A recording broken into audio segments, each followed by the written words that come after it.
So yan oh, dalawa na sila sa taas. Ang cute. Wow, ang cute. Oh, minsan tatlo sila diyan sa likod, nakakatuwa. Yan oh, dalawang puti nasa likod ng nanay. 'Di ba ang cute, mahal kong mga kaibigan? Very close ang tie ng parents at saka children, kumbaga sa tao. Yan oh, doon pa siya ano.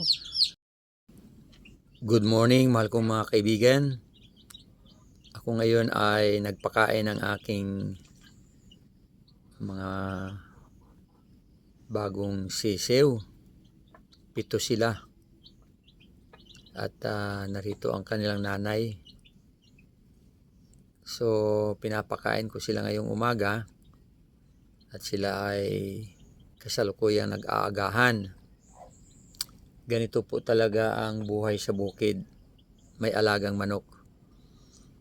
Hindi pwede ito sa syudad sapagkat pag maliit pa, ikaw ang nagpapakain at nasa bahay mo pa. Pag lumaki na yung mga manok mo, hindi na sa iyo. Iba na ang mag-aadobo. Iba na ang magtitinula. Dito sa bukid, hanggang tumanda ang manok, kung ayaw mong katayin, sa iyo pa rin. Iyo pa rin yung manok.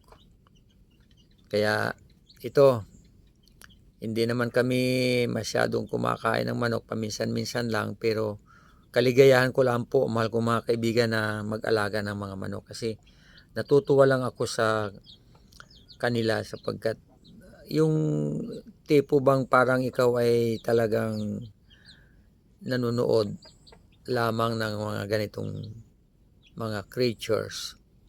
Tapos pinapanood ko rin yung mga pikoy, ang daming pikoy dito, grabe ang pikoy dito, mga parot. At iba-iba pang mga ibon. So kasama dito sa pinanood ko ay mga manok. Para ka rin nanonood ng mga pugo. Quail. Di ba? O parang mga quail sila. So ito ang isa sa aking libangan at mga kaligayahan. Yan o, nadapo sa likod ng nanay. Very close ang family ties nitong mga inahin at saka mga sisiw. Yan o, kita niyo ho, yung sisiw ay dumadapo sa likod. Kuminsan tatlo sila dyan sa likod. Di ba ganun din sa tao, yung mga bata ay kinakarga, nasa likod din ng magulang yung mga bata. So yan, busog na sila. Yan, gusto na nilang pumunta na sa bukid. Yun, sinilip ako dito sa taas ng isang sisiw, nakikita ako. So ganito, mahal kong mga kaibigan, ang buhay sa bukid. Ito ang aking isa sa mga kaligayahan ko dito sa bukid, ay maghayupan, magtanim at maghalamanan. Yan, marami kaming aso, marami kaming pusa, marami kaming manok. Yun, hindi naman kami kumakain masyado ng manok, so dumarami ng dumarami.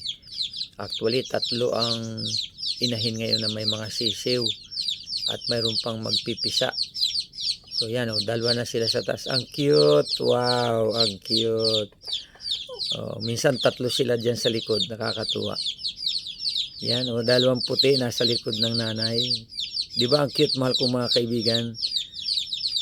Very close ang tie ng parents at saka children, kumbaga sa tao. Yan oh, doon pa siya very confident sila na hindi sila ihuhulog ng nanay. Ang galing. Ayan, lumundag na. Cute. Salamat po sa panonood, mahal kong mga kaibigan. At least kayo mga hindi tumitira sa bukid at nandiyan lang kayo sa syudad, ay nakikita ninyo ang ganitong senaryo at mamimiss po ninyo ito. Namimiss ko nga ito kapag ako'y nasa syudad eh.